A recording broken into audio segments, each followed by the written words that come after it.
All right, everyone, let's get started. I'm going to pass around the sign-in sheet for the first time. And what I'd like for you to do is please just initial next to your name for all the days that you were here. All right? And I'm going to mark out the 4th because no one was here. So just initial for 3 days if you were here for 3 days. All right. Now, on your desk, I passed out your first mini exam, which is a take-home exam. The instructions are at the top. On this exam, I'm not putting any restrictions on you getting help or working together. All right? So I'm actually going to encourage you to work together. So if you form a group and help each other out, that doesn't mean calling up someone and being like, hey, do you have the answers? I mean, actually thinking through and talking through the problems. What I'd like for you to do is when you turn in your exam, you're going to put your name at the top, and then I want you to put underneath it like who you worked with. That way there's no maximum, all right?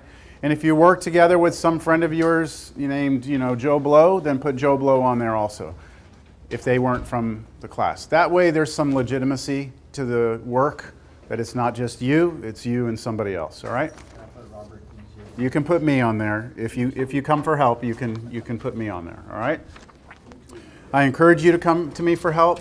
Not every exam that I give you to take home will have these rules.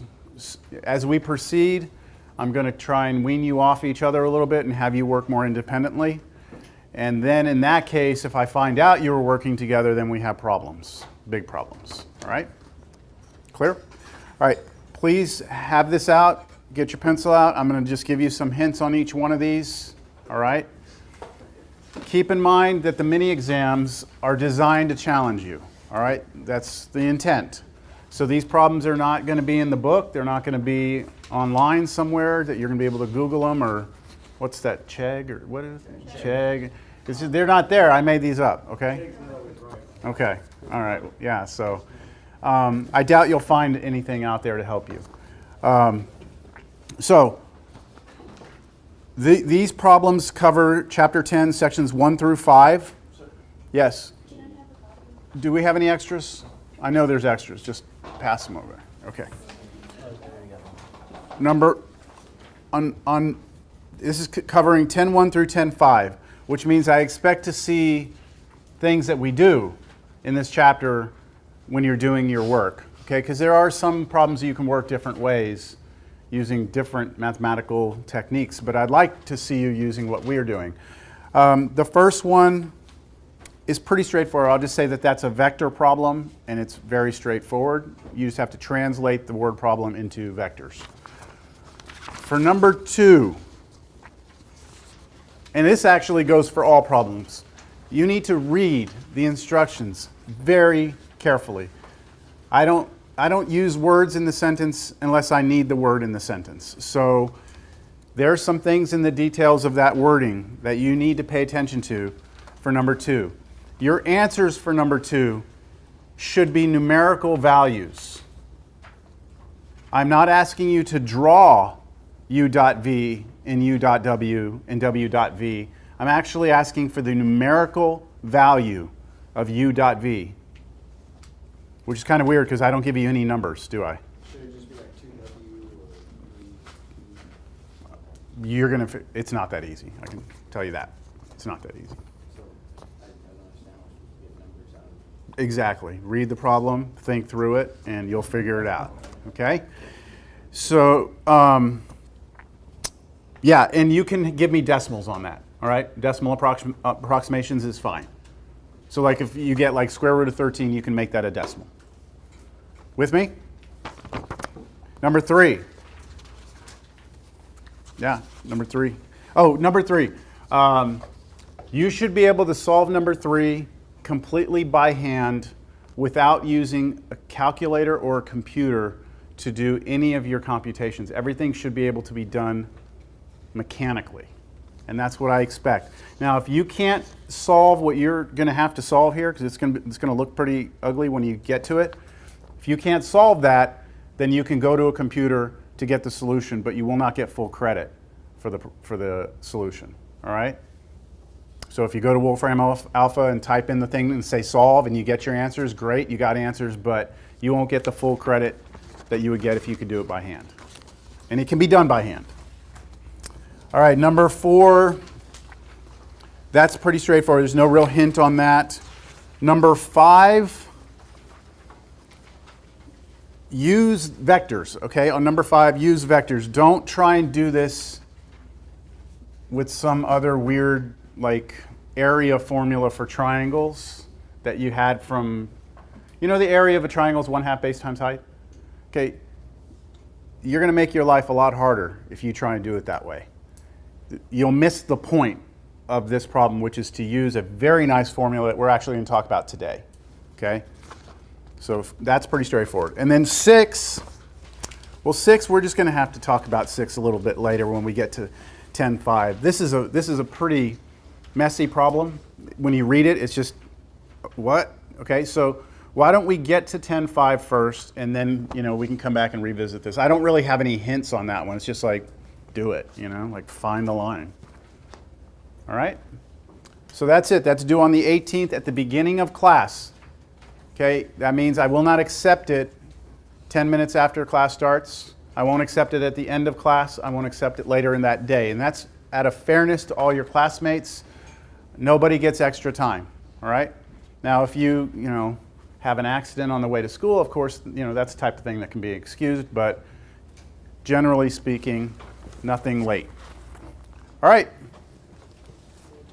I hope you enjoy it. It's supposed to get you thinking. So I hope that it does that, and I hope that you're able to form some groups and, you know, maybe you'll have a best friend that you meet, lifelong friend in this class, who knows. Or a stalker you'll have to put a restraining order on or something.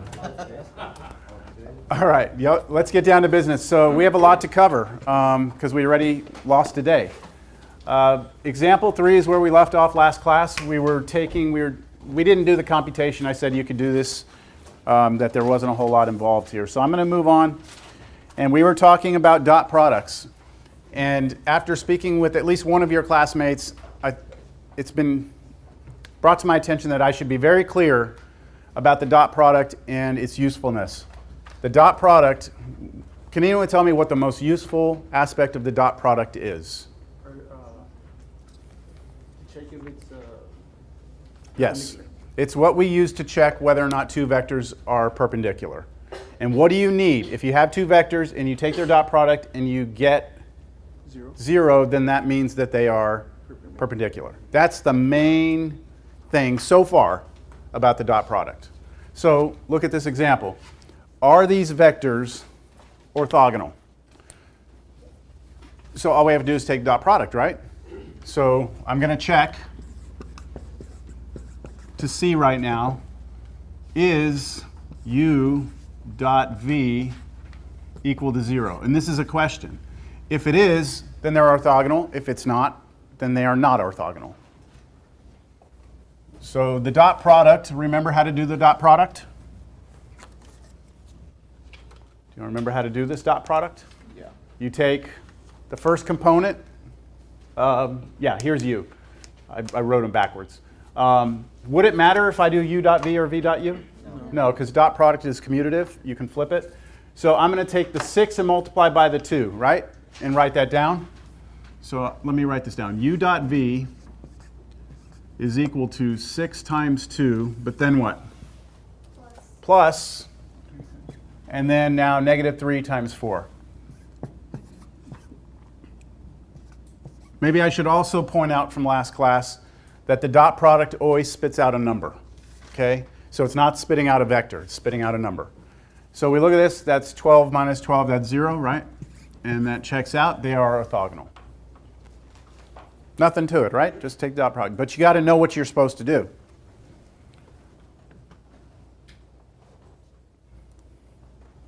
All right, now this is a little different. Can y'all read that? Do I need to make this bigger? Everyone's okay? Sure? All right, let me know if you can't see something and I'll enlarge it for us. All right, here's a u and a v that are given. But notice in the u and the v, these vectors, u, all the components are numbers, right? But v, some of the components have variable expressions in them. So it says find A such that these are orthogonal vectors. So what does that mean I need to happen here? You need the dot product equal 0. That's right. I need u dot v to be 0, right? That's what I need for these to be orthogonal. So let's actually do u dot v. So when I do u dot v, I'm going to have what?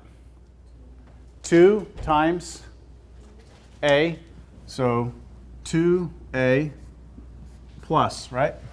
Now we move on. Negative 2 times 3a, so what's that? Negative 6a? Yep. And then the last one, 6 times negative 2a, which is negative 12a, and I need that to be 0, right? That's what I need. And this is what type of equation here? Linear equation. So what is that? Negative 16a Yep. equals 0. And then divide both sides by negative 16, and you get a is 0. Is A always going to be 0? No, a is not always going to be 0. So what does that mean? Means the value of A is 0. The only way that this is going to work, right? What this is telling us is that the only way that you can actually have this and this dot product and be orthogonal, right, is if this is the 0 vector. That's what it says, all right? Because you replace A with 0, 0, 0. The main idea is this, though. We wanted to know what would make this happen, and when we did that, we got an equation, and then we solved that equation. That's exactly like one of these take-home exam problems. But I can guarantee you that it is not a linear equation. It's a much more complicated equation. So a little bit more, I'll talk about these mini exams till you kind of get the idea. These mini exams, the idea of the mini exams is to make you go back into classes you already took and pull concepts and ideas out. So when you get to this point, when you're solving an equation right here, when you solved equations, that's college algebra, right? Pre-cal, you did equations also, like exponential, log, and trig equations. But to solve the equation that's going to appear on your take-home is going to require something from college algebra. And all the mini exams have this little aspect to them, that it forces you to go back to the fundamental ideas within different subjects. And it's just because this is the end, right? This is the end of the calculus sequence. So I'm trying to make you kind of, not that you have to know everything, but you need to be able to be resourceful and go back to your information and call on it if you need it. All right. Questions?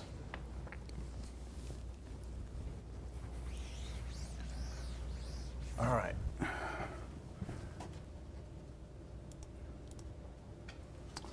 All right, so the dot product, the theorem that we had, I'll put it up here.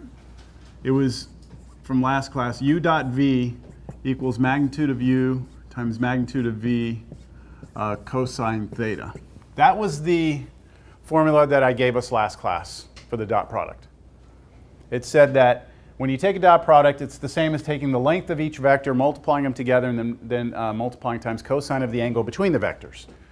Now, we can rearrange this and solve for theta and come up with a very useful formula for finding the angle between two vectors. So if someone gives you two vectors and you want to figure out what the angle is, then you just need to be able to compute this. Right? So it just comes from this, right? If I were going to solve for theta, I'd first divide this out, right? This side. Divide that out. I would do that over here. Right? And then I would have cosine theta as this, so I would take the arc cosine on both sides, and I would have this. Right? So it's just that formula rearranged. And now let's use it. Find the angle between these two. So we have two vectors, u and v.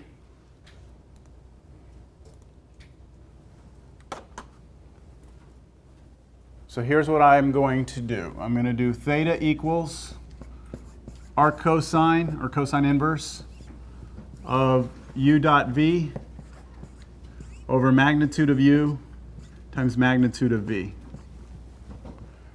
That's what I'm going to do. But I'm going to need to actually do some of this on the side. So let's first do the u dot v. So u dot v will be what? -6. I'm going to do it a little slower. -6 plus 28 plus 4. Everyone clear on where that came from? Yeah? Okay, and now that gives you what here? 26? Okay. And now I need magnitude of u. Square root, right? And then you take each component, square it, add them together.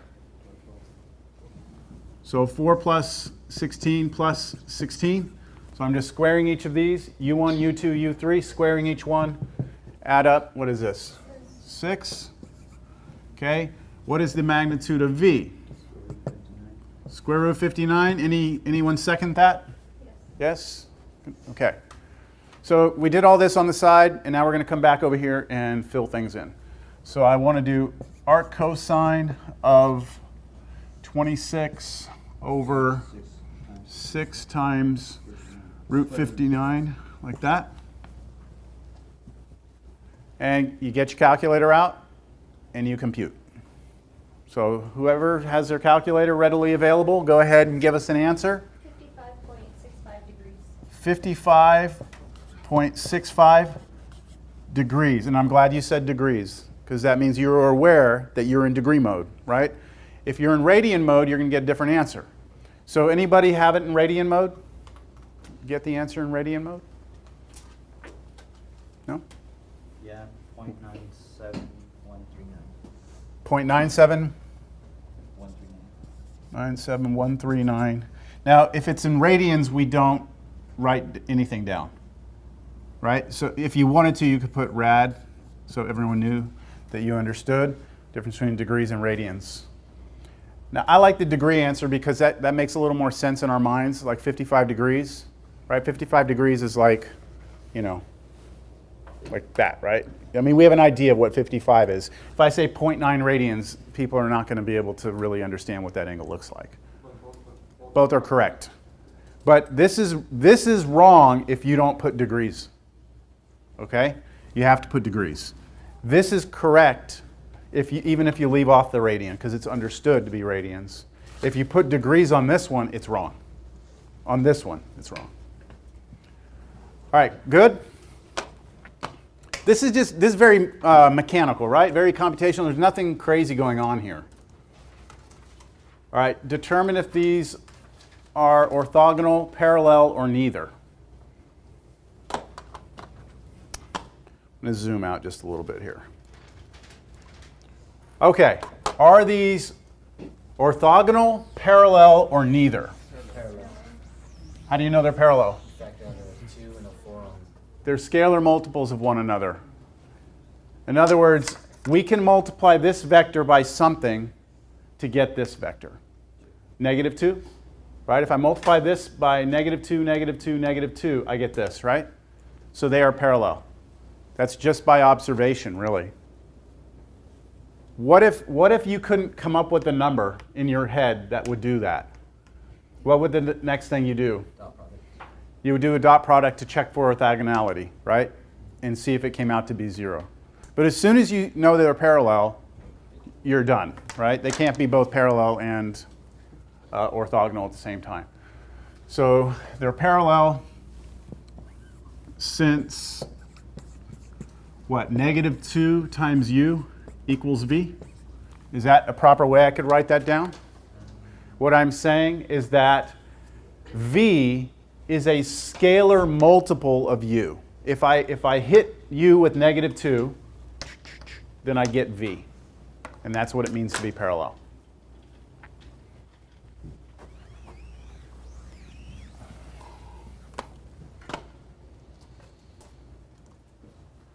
Now something more interesting.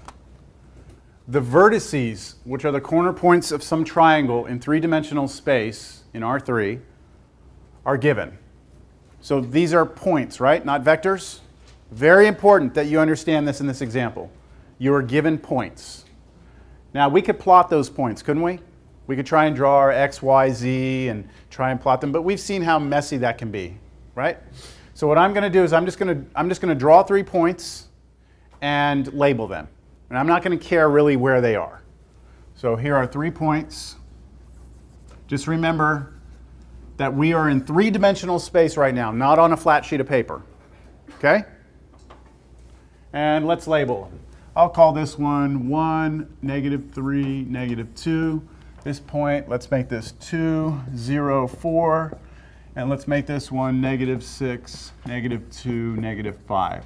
And just for convenience, let's call this P, let's call this Q, and let's call this R. All right? Now, you have these 3 vertices, they form a triangle. So we can connect them together, right? Straight line segments. So does everyone understand this is a triangle that's floating around? Well, it's not moving, but it's in 3-dimensional space somewhere. Yes? And the question is it a right triangle? That's a difficult question to answer in general. Wouldn't you just use the stuff that we've done previously to check to see if they're perpendicular at any point? Exactly. What we would need is to just check these angles. Is this perpendicular, right? Are these perpendicular? So, right? Yes? But there's something you have to be careful with here. You have to turn them into vectors, right? You have to turn them into vectors. These are not vectors. And you can't do the dot product of points. You can only do the dot product of vectors. So we're going to have to do these one angle at a time. So let's first check this angle right here, which I will call theta. Theta 1. Theta sub 1. Well, that didn't do anything better there. Theta sub 1. Okay, so for theta sub 1, if I want to know what that angle is, right, then what I need to do is look at the 2 vectors that are forming that angle, right? And vectors, I can create vectors by creating the vector going from one point to another. So let's try and create this vector. I'm going to label it P, what's this, R, with the vector notation like that. That is the vector that goes right here, from P to R. We did this last class. I gave you 2 points, and I said find the vector connecting the 2 points. Not that, no. So can anyone tell me what the vector PR is? It's a vector, right? It's got 3 components. So you're taking, you said -6 minus 2? That is correct. You start with the point that you're going to. You take this coordinate, subtract this coordinate, subtract this coordinate, subtract this coordinate. Stick those in there, and those are your components of your vector. Yes. You right? Pretty much what we said. You said squared. I said x squared minus. You said squared. I heard squared, so that... I meant subscript 2. Sorry. Everyone got that? Where those numbers come from? So what is this vector? P to R. This is the vector -8, -2, and -9. Right? Yes. We have one vector. Now we need to generate the other vector. The other vector is the one that goes from here to here. We'll call this PQ. So what is the vector PQ? -1, -3, -6. And if at any point you're doing this and I'm putting this up here and you have no idea where I'm getting them, just like put a star next to it and then ask me after class. All right, now what? We do the dot product. Let's dot those 2 together, right? If we dot these and get 0, then this is a right triangle, right? If we dot this and don't get 0, what? We have to go check the other 2 angles. It has to be 0 because it's like the cosine of 90 degrees, right? That's right, because the dot product, that whole formula gave us that only happens when cosine was, or when the angle was 90, right? And that'll give us 0. All right, so now dot product. I'm going to put that right here. Yes? The last value of Q is wrong. It should be -2. Oh wait, no, sorry. Green. You good? Yeah. The things that I've seen where students make mistakes when they're creating vectors is that they do it backwards, you know? They'll go this one minus this one. All right, so we're doing PQ, we're dotting that with PR, right? And we're checking to see if we get 0. So what do we get? 8 plus 6 plus 54, and that is not 0. So far, it's not a right triangle, right? So far. And now we get to check the other two. So it's a little tedious, isn't it, that we have to do this? Yes? I got a quick question. Yep. Label is obviously arbitrary. So Yes. we could just say UV W, right? Oh, yeah. UV okay. Oh, yeah. You could do UV W, but do you mean for labeling my points? No, not the point.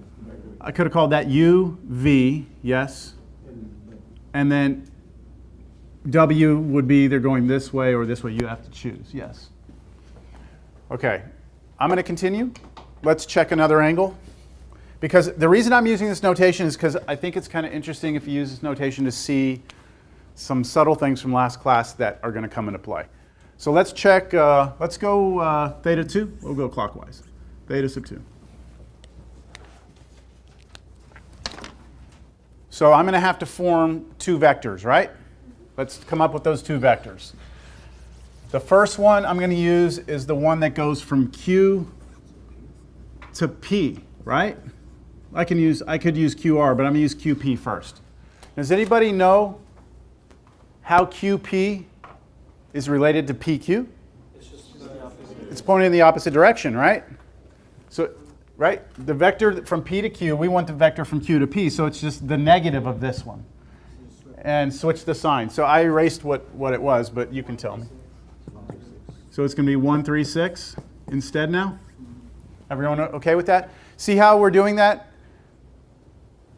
This is actually negative PQ.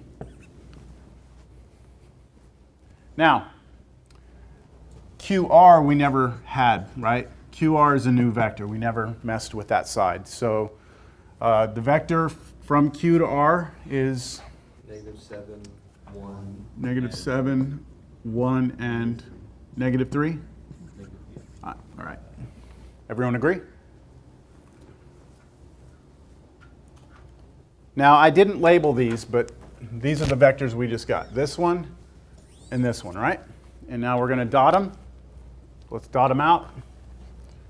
QP dotted with QR is -7 plus 3 minus 18, not 0. So far, this is not a right triangle. We're running out of hope here that it's going to be one, right? We have one more chance to get a 90-degree angle. The thing is, if it is a right triangle, and you would have gotten that at the very beginning, you wouldn't have had to do any more work, right? But if it's not a right triangle, you're gonna wind up checking all three. So it's just all on luck. Yeah, it is kind of luck if you get it or not first try. If it is, because it could not be a right triangle. All right, so let's see if we can do theta sub 3. Can anybody tell me? I'm not gonna go through all the setup again. Just tell me what I'm going to dot together. What am I going to dot together? RQ, right? I'm going to take RQ dotted with RP. You get 56 minus 2 plus 27. So RQ is 7, negative 1, 3. what is RQ? 7, negative 1, 3, and then dotting that with RP, which is 8, 2, 9. 8, 2, 9. We all agree? I'm not even actually looking, I'm just trusting answers here. Yes? All right. That should be Negative 8? No, because PR R- is negative 8. It's Yeah. equal to negative Yeah, it's the, so that's the common thing, is that you want to start here because you're starting at R, but actually you start here and subtract that. All right, so no, is it going to work or no? Negative 56 plus 2. uh, Oh, minus. minus plus 27? What's positive? Why did I put negative 56? I don't know why I did that. It's not 0, right? No. Okay, so what can we determine? It's not really. It's not a right triangle. Now, I realize that seems like a lot of work, but think about this. This is 3 points in arbitrary space, and we can determine whether or not that was a right triangle. In fact, if we wanted to, we could determine all the angles of that triangle, because we have a formula for finding theta, don't we? Yes. And we could have, if someone asked, find that angle. We would have used that formula with these two vectors and calculated theta, theta sub 1. And then we could have done theta sub 2 and theta sub 3. So I think that that's really good that we can do that. Because you would think a triangle in three-dimensional space might be very difficult to find the angles of, but we have a way of doing it. Does that make sense? Okay. All right, now we're going to move on. Changing gears, different topic. Vector projections.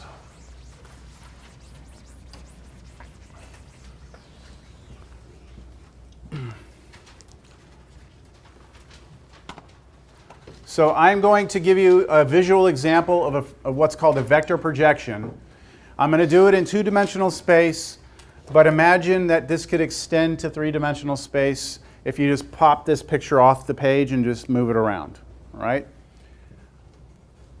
Given two vectors, so if somebody gives you two vectors, we can project one of the vectors onto the other.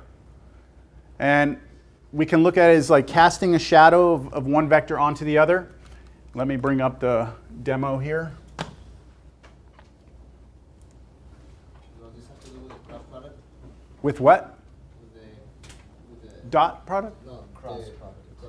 cross. Cross, not really. Cross product is going to be a little bit different. It's going to do something else with those vectors. All right, so what we're looking at right now, I have two vectors, right? I have a blue one and I have a red one. Now let me move things around. I'll move it like this so it looks a little bit more natural. I have a red vector and a blue vector, right? And then I have this purplish vector right here. This purple vector is the projection of the red one onto the blue one. So the way I want you to see this is like, do y'all know what dropping a perpendicular is? If you have a triangle, let's say I have a triangle, and I ask you to go to this vertices and drop a perpendicular, what I mean is imagine just dropping a line straight down to where it hits this line at a right angle. We call that dropping a perpendicular. That's exactly what we're doing here. We're imagining almost like this is a triangle, and we're dropping a perpendicular down. I missed it, but you kind of see it? We're dropping a perpendicular down like this.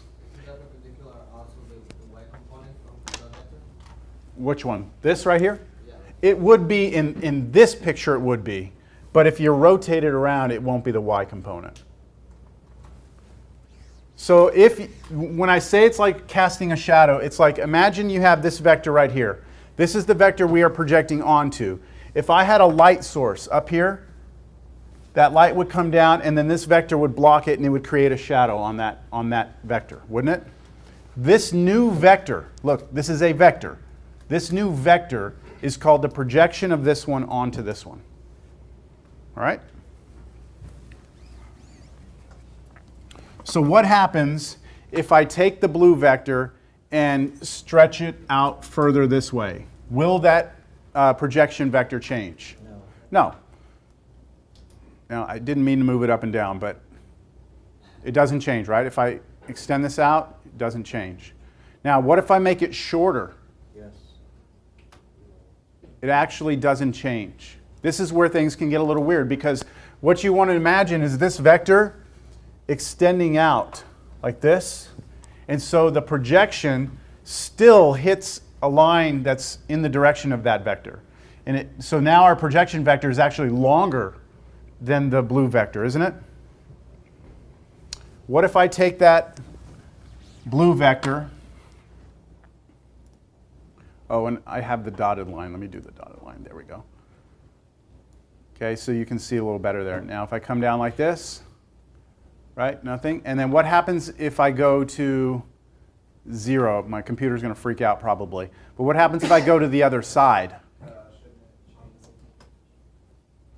It actually does not do anything.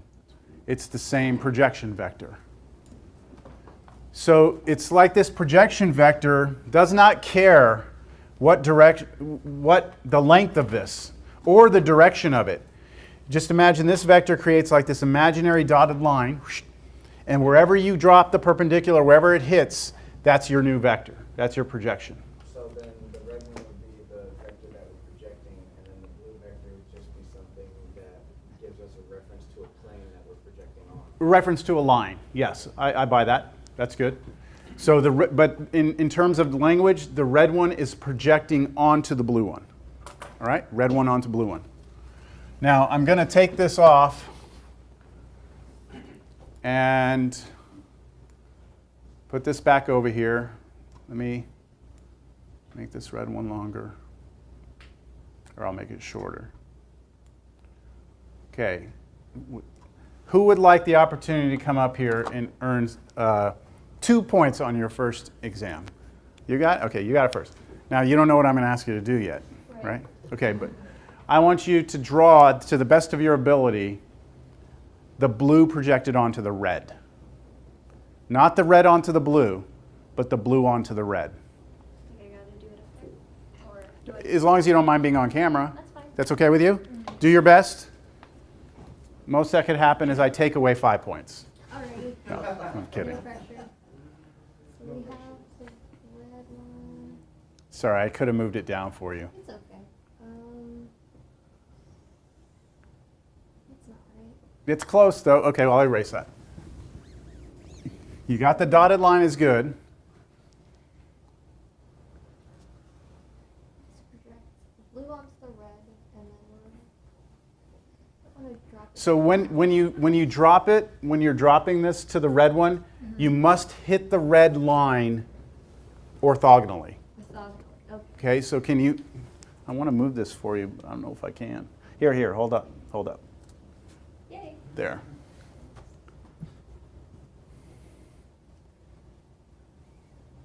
So project that blue one over to that dotted one.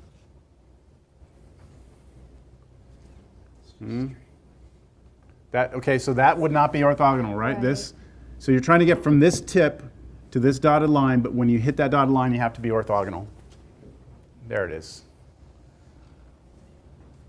That's good. That'll work. Hold on. That's not the orthogonal one we're looking for. Hold on.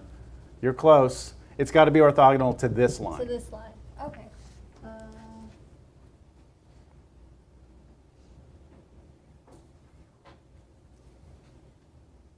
Like I just have to draw it from the bottom. Here, let me help with this. Do you agree that this is orthogonal to the dotted line? Are we orthogonal to the dotted line? No. This one, Or that one? 90 degrees. Oh, yes. Yes? Okay, so you just have to draw from the tip of this one to there. That's it, right? Okay. Where does the angle go? Oh, yeah, it goes right there. Okay, you still get 2 points for effort and for at least trying and not being shy. Okay, so that's how we construct the vector. Do y'all see how it's projected onto this? The vector, though, is actually from here to here. That's the projection of the blue onto the red. Y'all got that? Now, with this, I can just switch this to blue onto red and then show the construction. There. That's what we were looking for. Okay? We'll see. It's going to be useful. Don't worry. It will be useful. I'll give you a basic, well, not a basic idea. This is actually pretty.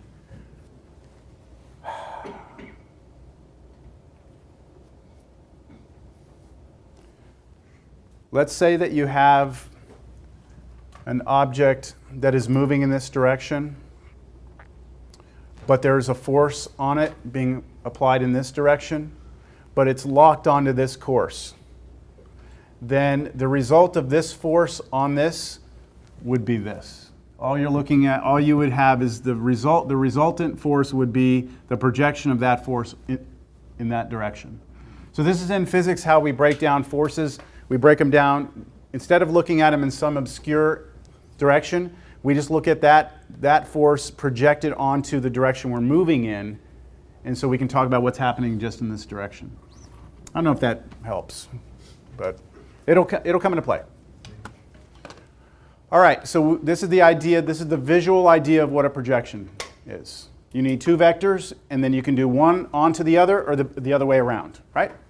So let's get some notation out of the way. If you want to project u onto v, this is the way you write it. U onto v. So PROJ means projection of the vector u onto v. So v is like almost like, remember logarithms and you do like log base 5? That's kind of what this is like. It's like log base 5 of x.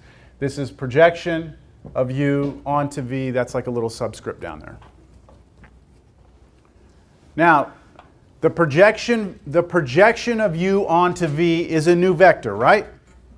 It is a new vector. And this is the formula to get that projection. That's the formula for the projection. So let's try and understand this projection. If you're projecting u onto v, I think I'll draw the picture again. Here's u. Here's v. The projection vector is right there. That's the projection of u onto v, right? That's what it looks like, this one right here. So look at this formula. That looks pretty ugly, doesn't it?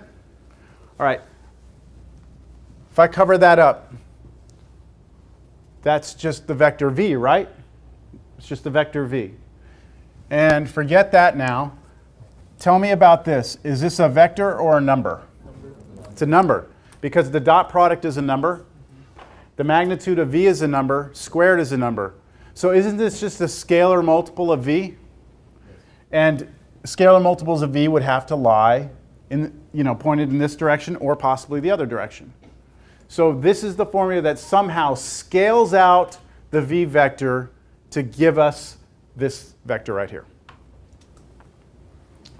All right. I am guessing that, oh no, we're not ready for the next part yet. Okay. Now, the scalar projection of u onto v gives you a vector, right? Sometimes we don't actually need the vector, we just need its length. In some applications, the length of that vector is more important to us than the vector itself. So we have a different language to describe that. Instead of saying the projection of u onto v, we say the component of u onto v. And when you say component of u onto v, all that is the length of that vector that we just found in the previous note. And this is the formula for the length of that vector.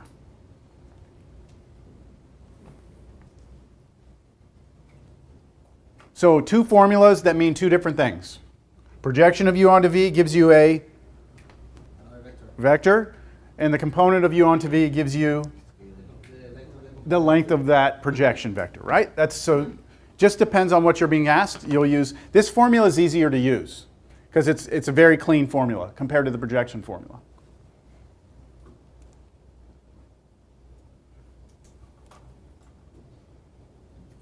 All right, so this is that same example. All right, that same example. Let me switch this. The blue onto the red.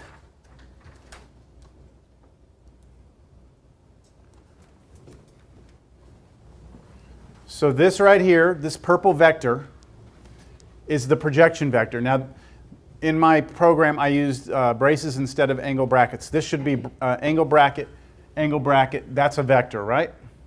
That's your projection vector. Now, the scalar projection, which is the component, COMP, that's a length. So that's how long that purple one is. So if I move the red, if I make the red longer, is the projection vector going to change? No. Is the length going to change? No, right? If I move this, I know it's changing a little bit, but. Now what if I put the red one the other direction? No. Nothing changes, right? The only thing that's going to change that vector projection,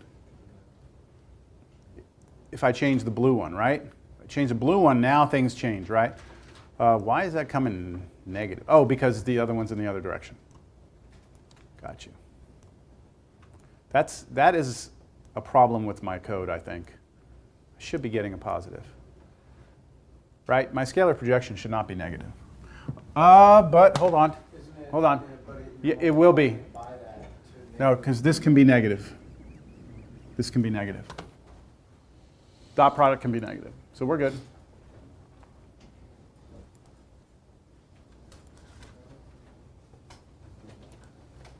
Let's do this example on your own. And you can work together. I'll give you like 5 minutes. And let's see if you can come up with the answer.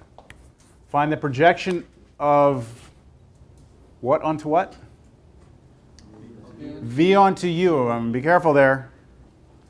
And then find the component of V onto U. I've switched the order on this problem, haven't I? Which means the formula is going to change. Do you want me to put the formulas back up here? Okay, write this down first and I'll put the formulas back up here. You must pay attention to the order here.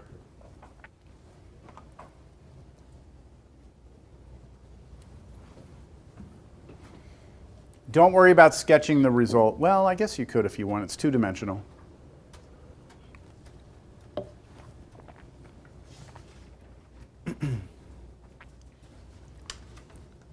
Everyone have it?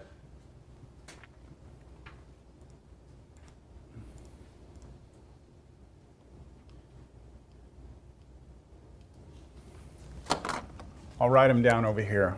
Component U onto V is V dot U over magnitude of V.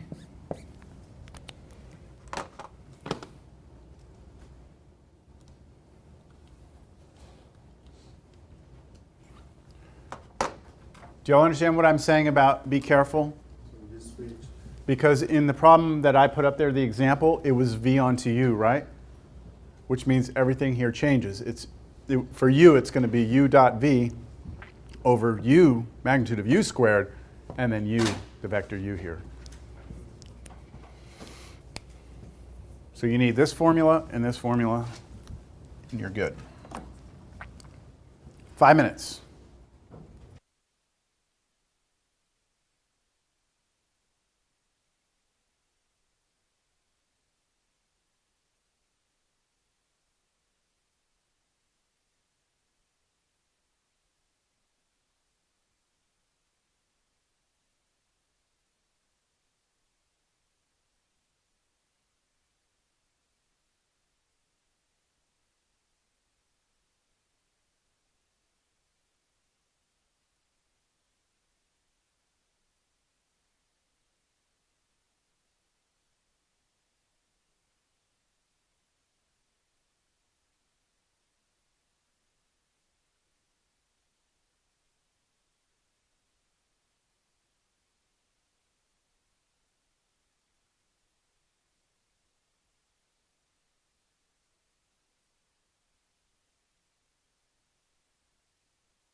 Anyone else want to volunteer an answer? For the, Component we'll do in a second, but let's make sure we got the projections right first. So, Why are you getting 22 over 20 times V? where? Right there on your right. This? Yeah. Yeah. Shouldn't it be like 11, 20? No, these are, I'm not saying this is right. Oh. I'm saying that the two Possible. possible solutions, are there any others that anyone else got? Did you figure out anything in this? That yeah, I was- realized I forgot the square, the bottom. Okay, so you're going to withdraw this one? Yeah. Okay, so we're withdrawing this one. So how many of you got this for the projection of V onto U? Okay, good. And now to get the, was that a question or, no, you got it? Okay. And then to get the component of V onto U, you could use the formula, couldn't you? Or you could just take the magnitude of this, right? Because they mean the same thing. So you just do this squared, or this squared plus this squared, take the square root. Yes? For that one, I got What- 22 over square root of 20. For the component Yeah. of V onto U, you got what? 22 over square root of 20. 22 over root 20. Which you could get as a decimal, that's fine. Okay. I think that's good.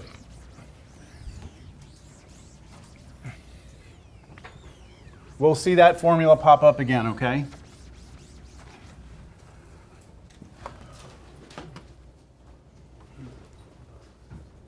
All right, example 11. U is the three-dimensional vector 4, 0, negative 1. Find a vector v such that the component of u onto v is 3. So I have a vector u,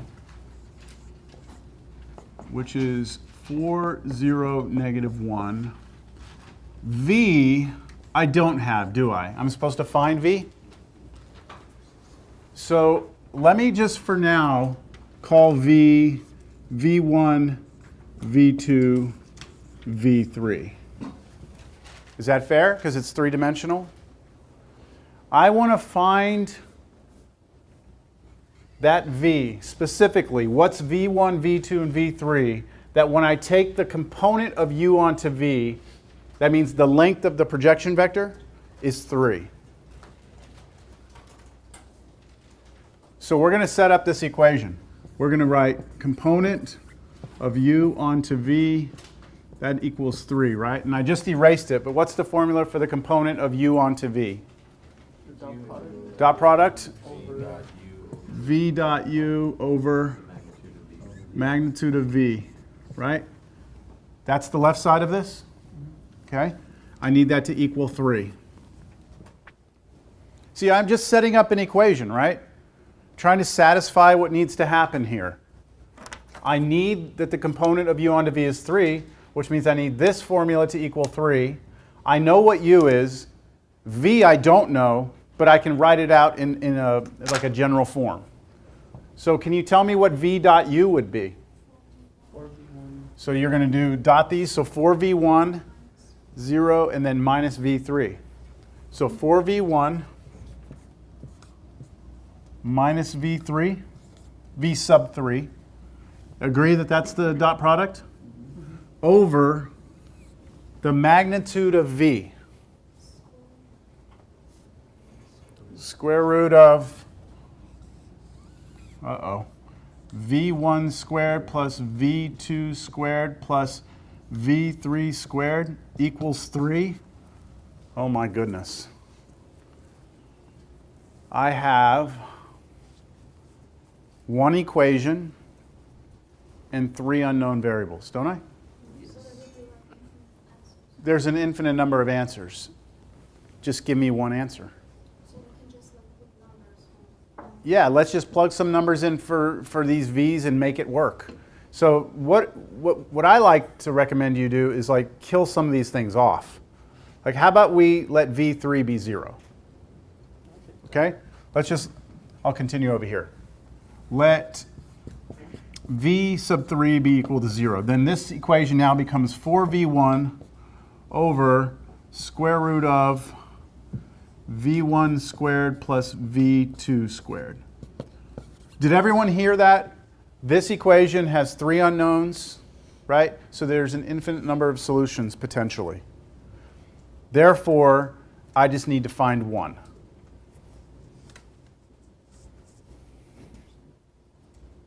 I should have put up there find a v.